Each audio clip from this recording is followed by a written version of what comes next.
Welcome to E&M 390, Motivational EMF, first of a series of podcasts. Alright, we left off on the last class. We had one question left about Ohm's Law and EMFs, and that was conservation of charge. Remember that charge is created or destroyed. So, which of the following statement is correct for conservation of charge?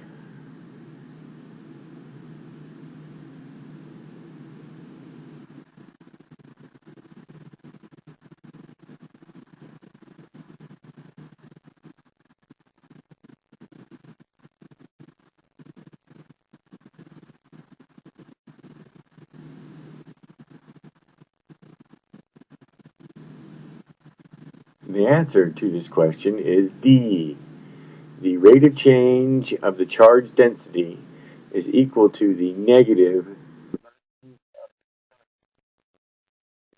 J. Alright, motivational EMF. What is, motional EMF. What is motional EMF? Well, there's two ways should be thinking about this excuse me. One way is to use force to determine the EMF produced. Another way is to use Faraday's law. I will discuss both of them. Alright, the force method uses this situation. You have a conducting bar, neutral conducting bar, moving with velocity v, and it enters a region of constant magnetic field. In this case, the magnetic field points into the page. What is going to happen to the bar? Well, we've talked about forces so far, and there is a magnetic force, and there are charges in the bar. What's going to happen to the charges in the bar? So which way should the charges moving? If V is to your right and B is into the page, how do we calculate the magnetic force? That magnetic force is upwards to the top of the page.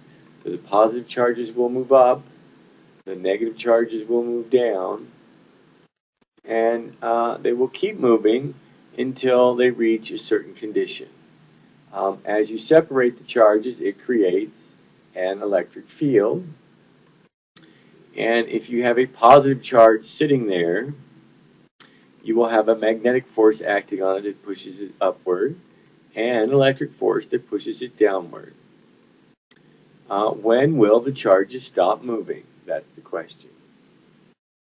If you took longer than this to answer the question, you guys have not been paying attention to my classes. What should happen is the net force should equal 0 and the charges will stop moving. If that happens, what condition arises? Well, some of the forces have to equal 0, and so we get the magnetic force has to equal the electric force, and the magnetic force in this case will come out to be QVB, with the electric force being QE. The Q's cancel, and I get the electric field in that bar is equivalent to the velocity of the bar times the magnitude of the B field. Well, if we apply our definition, what is EMF? EMF is the integral of E dot dl. And in this case, I'm just worrying about the magnitude. I don't care about the direction. So if we do this integral, we should get VB times the length of the bar, where the length of the bar is L. So, and that's how you find it using this force method. The other method is Faraday's law. Well, what is Faraday's law? Faraday's law states that the EMF is equal to a minus n, where n is the number of turns of wire, times the rate of change of magnetic flux, where phi sub b is the magnetic flux. How do you calculate magnetic flux? Well, that is the integral of B dot dA.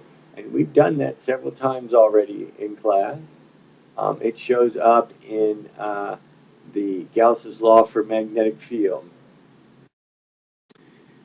Again, N is the number of turns of wire, or the number of turns of loops of wire. dA is a differential section of area A. B is the magnetic field. We do take a dot product, and that is important. You find the direction of dA, the dA vector, by using the right-hand rule.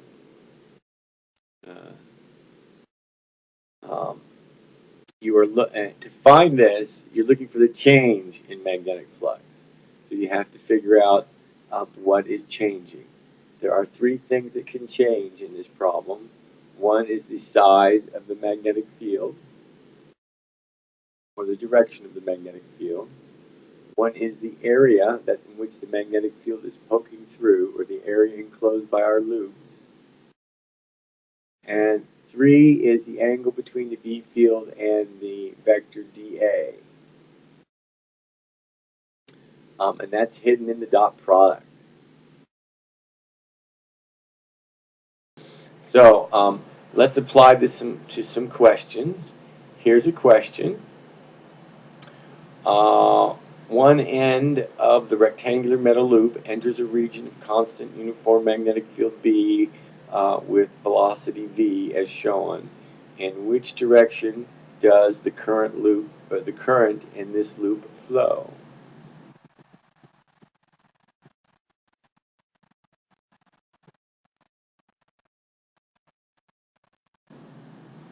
I recommend you pick an answer, because I'm going to go on and explain the reason, and you need to make sure to see if you understand it. So pick an answer, please.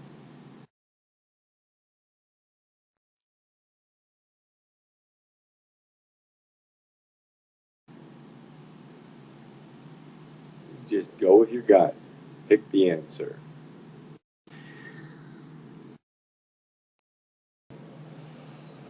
All right, the answer to this is clockwise. Why? But the answer is why. Why is it clockwise? To determine if it's clockwise, you need to use this idea that we call Lenz's law, or in 163 we called it Curly electric field. What is Lenz's law? Lenz's law states that nature will produce a magnetic field, so that nature will resist the change in magnetic flux inside a closed loop, the area enclosed by this loop that we have.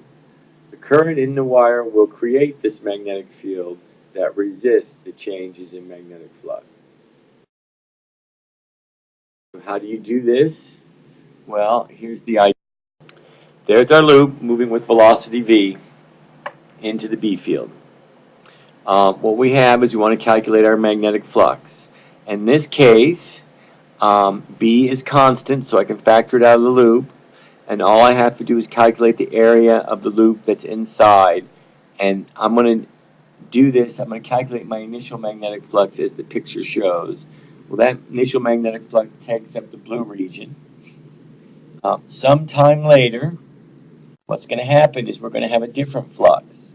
The bar will move, the loop will move, and I can calculate a new flux. In this case, a new area, because the B field is constant. My new area will be contained by the blue and the red parts of this rectangle. And now I need to calculate my change in flux.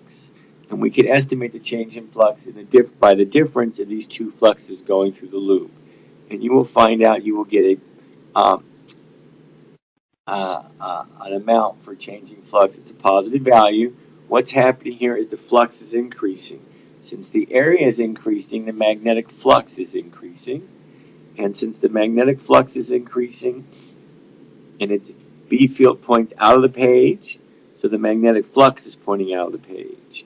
What Lenz's law is going to do is it will induce a current, or induce a B field to resist this change in magnetic flux. So the B field has to go into the page because it wants to get the B field back to where it was originally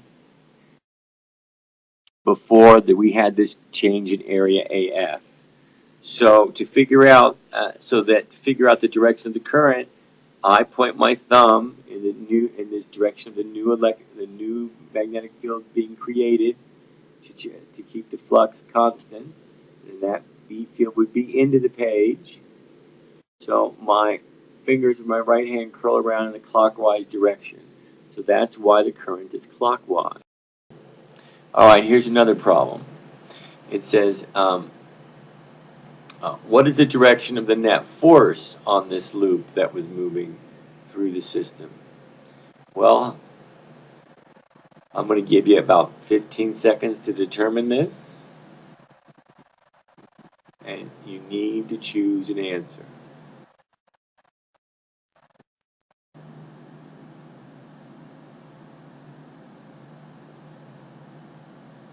All right, to the left.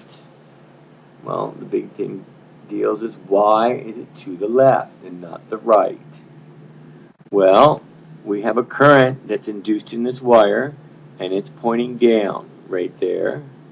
And then we have this idea that a magnetic force on a current carrying wire, and I do I, dl cross B. dl points down the same direction I, so if I take I and I cross it with B, I get this F direction. So the answer is to the left. All right, so now I want you to calculate the magnetic flux through a loop at this instant shown.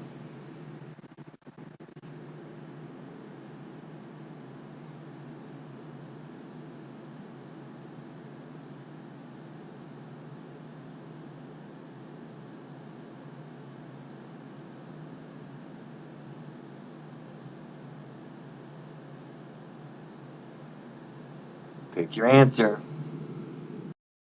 The answer to this one is D.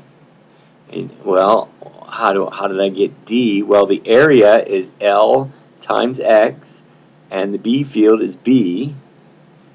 So that would just leave us with C and D, but why is it negative? Well, the dot product. Current is going clockwise, so DA points into the page, B points out of the page, and if you take that dot product, it's going to give you a negative value. This is why the flux is negative. All right, here's another problem. Now this loop is stationary. What is the EMF in the loop if the B field changes based on the function shown?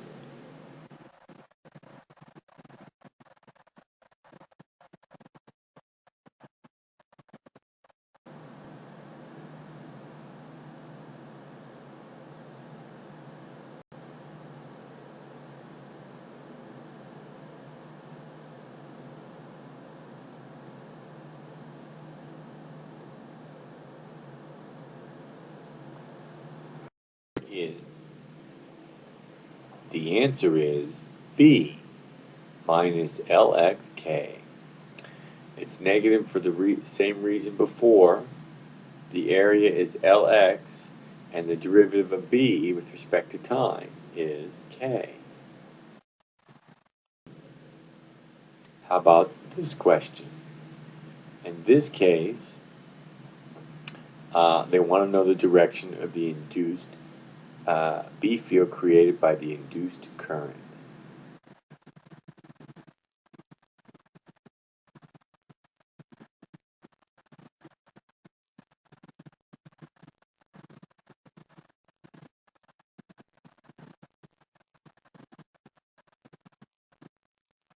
You need to choose an answer, because here the flux is changing because the B field is increasing, but the area is constant. And since the B field is increasing, you get an induced B field that's into the page, because you add the increasing B field to the induced B field and you get back to where you originally were, and that's what Lenz's law is trying to do. How about this question? What is the direction of the induced B field here? And this time the external B field is decreasing in time.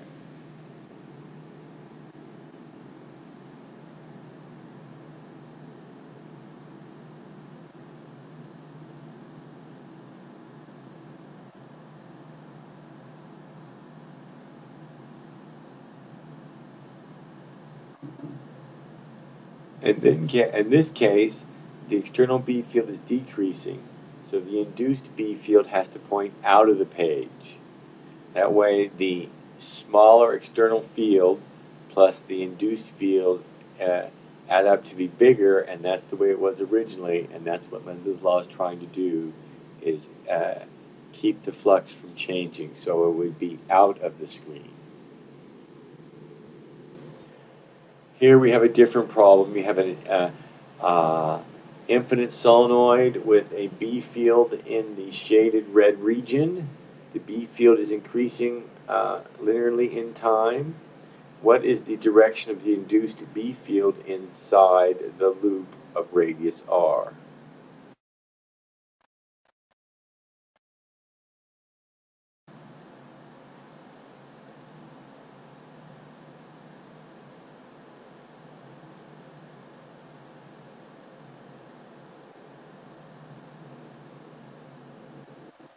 In this case, it's going to be into the page again for the same reasons we had from the earlier slide.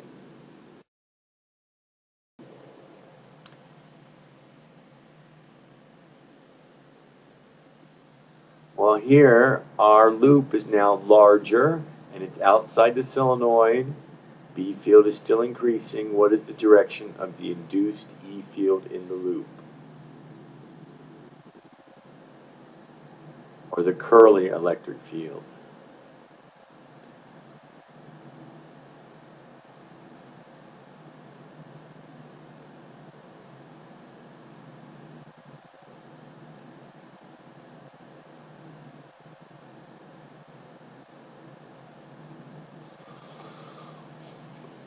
In this case, it is clockwise around the loop. The question is why? Well, you still have an increasing B field in the solenoid. So Lenz's law creates a B field that opposes the increase, so the B field has to be in the page.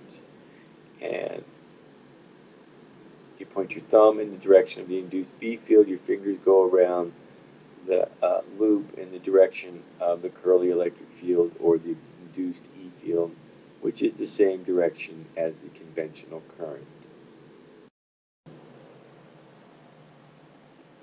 This one asks for the direction of the induced B field in the current loop.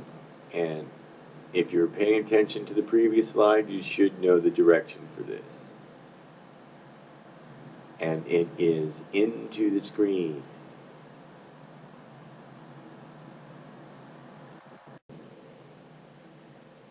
Here we move the loop away from the solenoid. It's not around it anymore. What is the induced EMF in the smaller loop?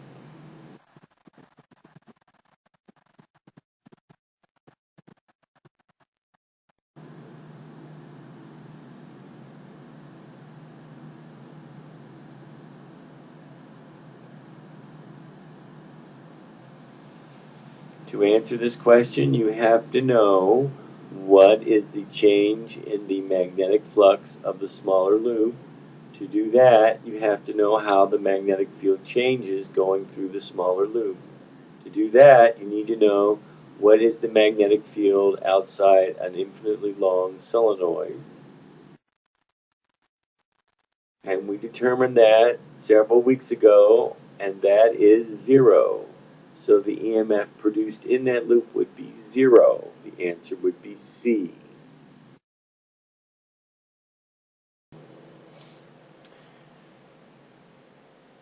Okay, we have a different situation. We have a loop that is pulled out to the right with a velocity v, or we pull the magnet to the left with the velocity of v mag, and the magnitudes of these velocities are the same. What should the amp meter read in each case?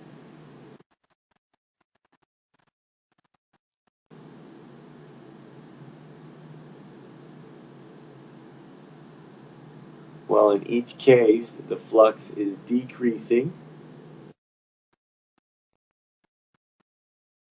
So there is an EMF produced in the loop, so you will get a current.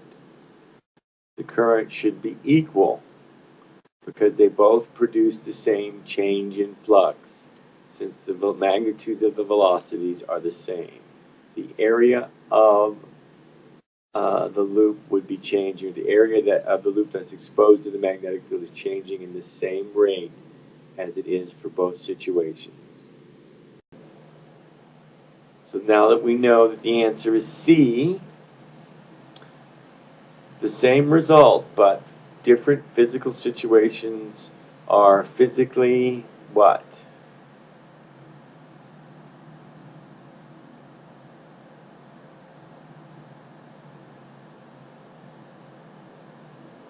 They are physically equivalent. The answer is B. Thank you for listening to the first podcast. Hope you listen to the next one.